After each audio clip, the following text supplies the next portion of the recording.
Pergunta de hoje. Qual é a pergunta de hoje para a gente conversar um pouquinho, tá? Então vamos ver aqui a pergunta. Por que o Apocalipse não pode ser lido, entendido literalmente? Por que o Apocalipse, o livro Apocalipse, não pode ser e não deve ser lido e entendido literalmente? Tá? Essa é a pergunta da gente para hoje. Então temos aqui alguns pontos que a gente vai trazer e até discutir um pouquinho. Esta pergunta é muito importante, pois estamos ainda no terceiro momento histórico onde mais se tem usado os textos apocalípticos para más interpretações interesseiras, principalmente no aspecto político-econômico. Primeiro, foi nos tempos da destruição de Jerusalém e do templo, até uns 100 anos depois. O templo foi destruído no ano 70, até 150, 160, 170, esse tema foi muito discutido, né, no mundo religioso. O segundo foi nos tempos da Reforma Protestante, 1500 e alguma coisa, tá? Também durou uns 100 anos, objetivando a oposição ao papado, justificando os posicionamentos políticos da Europa contra o domínio da Igreja Católica. Então foi usado, manipulada o Apocalipse, né, justamente para justificar a saída, né, do domínio da Igreja Católica. Então foi uma maneira usada para ninguém ficar tão, né, porque a Igreja Católica era muito forte, né, na maneira como as pessoas viam. Então, para que o pessoal não ficasse tão rebelde, então foi inventado, interpretado, foi feito um bocado de coisa, né, um bocado de manipulação com o Apocalipse, para dizer ao povo: olha, fiquem tranquilos, porque agora estamos vivendo a época da resposta do Apocalipse, né? Porque aí é que entra aquela ideia de o Papa é a besta e que nós estamos nos livrando da besta. Coisa para enganar o povão e o povão aceitar. Olha o marketing de onde é que vem, né? É de longe. Isso vem antes de Cristo, né? Vem lá da época da Grécia e outros. Os reis já usavam muito para a manipulação das pessoas e etc. Tá bom? O que mais? E o terceiro momento é o do século passado, quando as forças capitalistas estiveram desenvolvendo a Guerra Fria como propaganda contra os princípios socialistas do comunismo. Então, olha, gente, o trabalhador está tomando posição lá na Rússia, né? Está vendo, então, aquele movimento, os trabalhadores estão tomando, governando a si mesmos, não estão deixando que essa elite, esses ricos, domine o mundo, dirija eles. Olha, mas isso tudo aí, olha, cuidado, porque isso aí é contra Deus, isso aí é do diabo. Essa manipulação que é feita, não é? E que dá certo, porque o cristão, né, o religioso em geral, ele é ingênuo, entendeu? Ele é ingênuo. E aí, como é que diz? Terra de cego, terra de cego, quem tem olho é rei. A ideia é essa. Então, nós somos ingênuos, a gente acredita em tudo, né? Todo mundo é bom, todo mundo é... E aí surgem os cabeções, os sabidos, né? Que usam, então, manipulam a situação e a gente termina caindo direitinho por causa dessa ingenuidade nossa. Tá bom? Inclusive, Jesus diz, né? A Bíblia diz que os filhos das trevas, quer dizer, os não religiosos, né? Trevas aí usando a linguagem daquela época, né? Os não religiosos são mais astutos, porque eles não caem nessa conversa, né? Mas o religioso não. O religioso ele gosta de ser enganado, né? Faz parte, parece que tem uma coisa que gosta de ser enganado. e brigar por isso. Então, esse é o primeiro ponto. Vamos ver mais aqui. Ponto 2. O Apocalipse não pode ser entendido literalmente, porque o estilo que usa não é para ser entendido literalmente. Não é para ser. E se for, não dá certo. Por quê? Vamos ver aqui. É um estilo que foi usado para enganar as autoridades. O que em si é contra a Bíblia. Né? É contra a Bíblia. Usava-se figuras de significados dúbios para que as autoridades não entendessem, mas os leitores destinatários compreendessem a mensagem. Foi assim em relação ao domínio da Babilônia. Então começou tudo lá. Né? Os judeus começaram a desenvolver essa prática, né, dessa literatura incompreensível no geral, cheio de figuras, cheio de significados, etc., desde a Babilônia. Também em relação aos persas, também em relação aos gregos, aos ptolomeus, aos seleucidas, dos idumeus, que também governaram o povo de Israel. Né? O próprio Herodes o Grande era um idumeu, que também é parente deles. O idumeu é parente, descendente de Esaú. Né? E aqui, os idumeus com Herodes o Grande e dos romanos. Então era usado essa literatura, não era literal, para que os governos não entendessem. Então os governantes desses povos que dominaram Israel não podiam entender. Então era uma coisa dúbia, entendeu? Uma coisa de sentido dúbio. Então eles não conseguiam, até achavam que é engraçado aquelas histórias, mas eles não entendiam o que era contra eles. Mas o povo em si entendia, porque foi dito ao povo o que significava cada um daqueles símbolos que estão ali naquele texto. Então, não é um texto para ser lido literalmente. É um texto que era para ser lido de uma maneira assim, aqui está dizendo uma coisa, mas o significado é outro. A ideia é essa. Tá bom? Terceiro, no intuito de promover este engano às autoridades, né, daquela época, de cada época,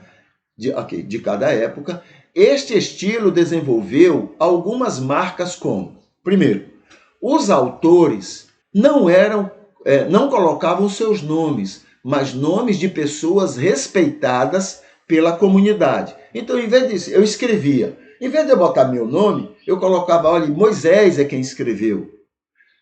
O outro, Enoque, Salomão, e outros nomes que foram surgindo, né? Então, Esdras também, enfim, não era o autor, não colocava o nome dele. É por isso que tem pessoas que acreditam que o livro do Apocalipse não foi escrito por João, porque uma das características do livro, dos textos apocalípticos, era que o autor não colocasse o seu nome, mas o nome de uma pessoa respeitada. Tá bom? Aí diz assim, então tá mentindo? Não, é porque o estilo era esse. Entendeu? Por exemplo, no Brasil, na época da ditadura, né, o que ocorria? Muita gente escrevia, mas não colocava seu nome. E todo mundo sabia que aquele não era o nome do autor. Ele ali era um pseudônimo, né? Para que ninguém identificasse quem é que escreveu.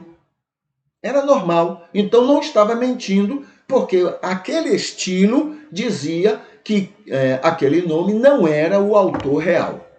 Tá bom? Outra característica do texto apocalíptico, né? Não só Apocalipse, mas todos os textos apocalípticos, e o judaísmo tinha muitos textos apocalípticos, também usavam símbolos para representar no texto as maras? No texto, as marcas dos dominadores como Babilônia, dragão, besta, prostituta e etc. Tudo isso, quem lia, por exemplo, olhe, e a Babilônia caiu, não sei o que estava lá no Apocalipse, todo mundo entendia. Aquilo ali está falando do Império Romano. Mas não falava que era o Império Romano, para não atrair a raiva, o ódio das autoridades, entendeu? Então, mas todo mundo entendia, não é? Babilônia é o Império Romano. O que mais? O dragão aqui, o Império Romano. O que mais? A besta, Império Romano. A prostituta, Império Romano. Certo? Terceiro, mencionavam desastres naturais como sendo o castigo de Deus contra o império dominador, como foi o caso de Pompeia, destruída pelo Vesúvio. Pompeia, se você não sabe, dá uma olhada depois no Google, né? Pompeia foi destruída por um vulcão Vesúvio que matou a cidade toda, porque era como se fosse uma ilha e na hora que iam fugir, aí somente poucos conseguiram sair, mas o Vesúvio explodiu e matou muita gente. Até hoje ainda estão escavando aquele lugar e encontrando muitos vestígios do tipo de vida que aquele povo levava. Entendeu? Mas aí não falava, olha isso aqui acontecendo, inclusive era uma cidade importante para Roma, né? Isso aqui aconteceu porque é castigo de Deus. Não vou falar isso, mas usavam, olha, vai haver muitas catástrofes, é Deus derramando suas taças contra o inimigo, contra as pessoas que estão perseguindo o seu povo, essa coisa toda não é própria daquela linguagem apocalíptica. Então, por que aqui não pode ser lido literalmente? Porque não foi escrito para ser lido literalmente. Hoje é que as pessoas querem fazer isso, né? E querem entender literalmente aquilo. Mas aí é tudo um jogo, entendeu? É um jeitinho de fazer com que seja do jeito que ela quer manipular as pessoas a partir do que elas estão lendo. 4. Nos tempos de Jesus, esse tipo de literatura era mais comum na vida do povo, e o próprio Jesus ilustrou seus ensinos mencionando muito desta literatura, como é o caso do grande julgamento. Né? Jesus usa lá o capítulo 25 de Mateus, o grande julgamento. Só que o próprio Jesus disse que não vai haver julgamento. Não vai haver julgamento? Sim. Jesus diz lá em João, capítulo 8, versículo 37, 38, que aquele que crê não será julgado, não será condenado, mas aquele que não crê já está julgado, já está condenado. Então não vai haver julgamento, já está julgado, certo? O que mais aqui? Grande julgamento, né? O sermão profético, todo aquele sermão profético do capítulo 24, né? Muitos que peçam a Deus que a volta do Filho do Homem não seja no sábado, né? Tudo isso era algo que estava dentro dessa linguagem apocalíptica e eles entendiam perfeitamente do que significava. Também tem aqui sobre anjo caído. Jesus menciona também sobre anjo caído. Isso não é do Antigo Testamento. Isso aí é algo ligado à cultura apocalíptica. Certo? O que mais? O título Filho do Homem também foi apanhado dessa cultura. Destruição do templo e outros relatos. Tudo isso está dentro da linguagem, né, da cultura apocalíptica. 5. Vamos ver aqui. O cristianismo copiou para si muitos aspectos da literatura apocalíptica dos judeus. Copiou para si. Inclusive, a pregação de uma volta física de Jesus ao mundo para instaurar um reino milenar. Isso a gente vê lá, né? No Apocalipse.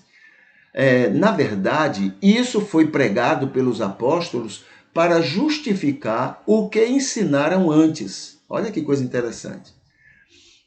Disseram que Jesus era o Messias que vinha salvar Israel dos seus inimigos. E como isso não aconteceu, Isso não aconteceu. Pelo contrário, Jesus foi morto pelo Império Romano. Passaram a dizer que ele voltaria para cumprir aquela salvação já divulgada. Entendeu? Então, esse é o Filho do Homem, esse é a pessoa que vocês estão esperando, esse é o Messias de Deus, esse é o enviado para salvar Israel. Aí, Jesus morre e o Império Romano foi quem matou, inclusive, por ordem dos judeus, né? Mas morre e não tem salvação nenhuma. Roma continua no poder, continua mandando no povo. Então, Jesus morre, aí eles começam agora a falar para as pessoas, olha, ele vai voltar.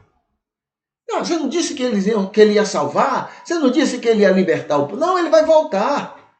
Ele vai voltar. E quando voltar, aí sim, ele vai tomar o poder, ele vai assumir o reino novo no mundo, e vocês, Israel, né, vai ser o dominador do mundo. Aí vocês vão poder fazer tudo o que fizeram contra vocês. Foi isso. Certo? Sexto, grande parte dos cristãos não entenderam que Jesus nunca falha no planejado. Não tem esse negócio de Jesus veio fazer uma coisa, não deu certo, aí vai voltar. Tem inclusive teólogos que creem nisso. Tem teólogos que acreditam que Jesus veio para estabelecer um reino, mas não conseguiu. Olha que coisa! Ele não conseguiu, ele se decepcionou, não foi como ele planejou, então ele morreu. Mas ele vai voltar. Entendeu? Ainda tem teólogos cristãos que creem nisso. O Jesus deles é um Jesus que se decepcionou, que não era onisciente, que falhou no projeto. Então ele vai voltar para poder estabelecer seu reino. Interessante, né? E muitos de nós terminamos crendo nisso e a gente nem para pensar exatamente o que isso significa. Muito bem. Aí esse é o 6, né? Cadê? Só que ele não veio como salvador político, como Israel esperava, mas como salvador espiritual, que o reino dele, como ele mesmo disse, não era nesse mundo, mas junto a Deus. Ele deixou isso muito claro. Só que, aliás, a gente tem já lembrado aqui que ninguém quer acreditar em Jesus, quer acreditar no que os teólogos dizem, né? Jesus disse, a gente lembrou outro dia, Jesus falando, olha, vocês, Israel, não são o povo de Deus, porque vocês não obedecem, não escutam, vocês não têm nada a ver com Deus. Chegou a dizer assim, vocês são filhos do diabo. Chegou a dizer isso, Jesus disse. Mas entre o que Jesus disse e o que os teólogos americanos querem, a gente prefere ficar com os teólogos americanos. Não, esse é o povo de Deus. Mas Jesus disse que não é. Não, mas não importa. Os teólogos americanos disseram que são e acabou. Jesus fica em segundo plano. Agora a mesma coisa. Meu reino não é deste mundo. Eu não sou deste mundo. Jesus falou claramente isso. Mas ainda tem gente esperando que ele venha para estabelecer o reino aqui neste mundo. Você vê, né? A gente presta. Tá na cara, tá tudo claro. Não, ele vem.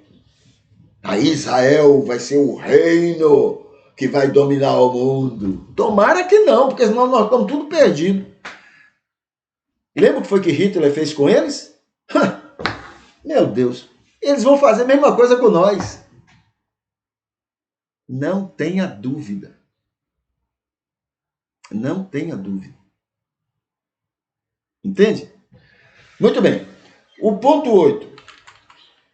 Este foi o principal motivo para que o livro do Apocalipse fosse o último a ser entendido como inspirado. O último.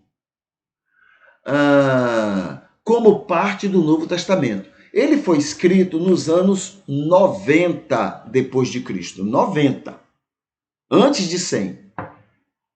Mas só foi aceito como inspirado, e não foi aceito plenamente, mas foi engolido como inspirado pelas igrejas 200 anos depois.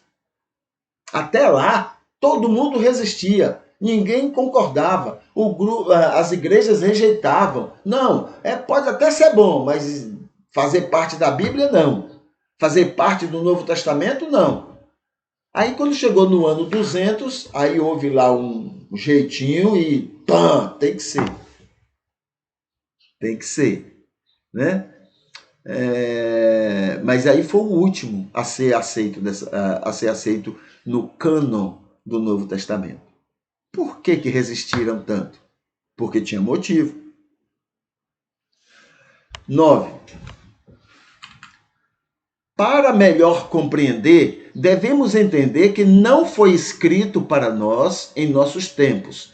Seus destinatários eram cristãos dos anos 90, como acontecia com todos os demais livros do Novo Testamento. Foram escritos para destinatários em seus tempos de escrita. Diante disto, o Espírito usa o texto para nos ensinar muita coisa. O Espírito usa. Entendeu? Mas não quer dizer que foi para a gente. Porque, inclusive, o que é dito lá é que a volta de Jesus seria iminente, imediata. Então não era para o tempo de hoje, era para aquela época. Olha, Jesus vai voltar agora. A gente conversou outro dia sobre volta de Jesus. Talvez seja bom você dar uma olhada lá nos estudos, né? Mas a gente viu lá o que significa quando Jesus diz que estaria voltando logo. Naquele estudo vai ajudar muito você a compreender isso, tá? E por último, o ponto 10.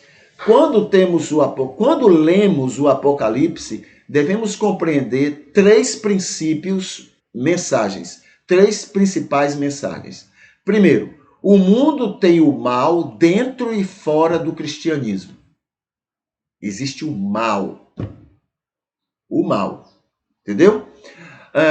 Segundo, o mal sempre está lutando contra o bem, usando ou não o cristianismo. Qual é o mal? É o diabo. É o cão. Eu vou dizer qual é o mal. O mal, a Bíblia já diz lá. A Bíblia diz claramente. O amor ao dinheiro é a causa de todos os males. O amor ao lucro. O amor à ganância é a causa de todos os males. Qual é a causa de todos os males? Não é o cão, não é o diabo. A causa é o amor ao dinheiro, o amor ao lucro. No mundo tereis aflições, mas essas aflições são resultado do amor ao dinheiro. Ok? Muito bem. Terceiro, Deus ama todas as pessoas, mas aquelas que usam o cristianismo ou qualquer outra religião, e falando em religião tem a ver com a segunda besta do Apocalipse, para impedir as pessoas de serem abençoadas por Deus em sua salvação, se comportam como grandes inimigos de Deus. No caso, o Apocalipse identifica como a primeira besta. Ok? Então, esses são os itens que a gente poderia usar hoje para responder a essa pergunta. Por que o Apocalipse não deve ser lido literalmente? Tá bom? A gente, então, fica com essa resposta.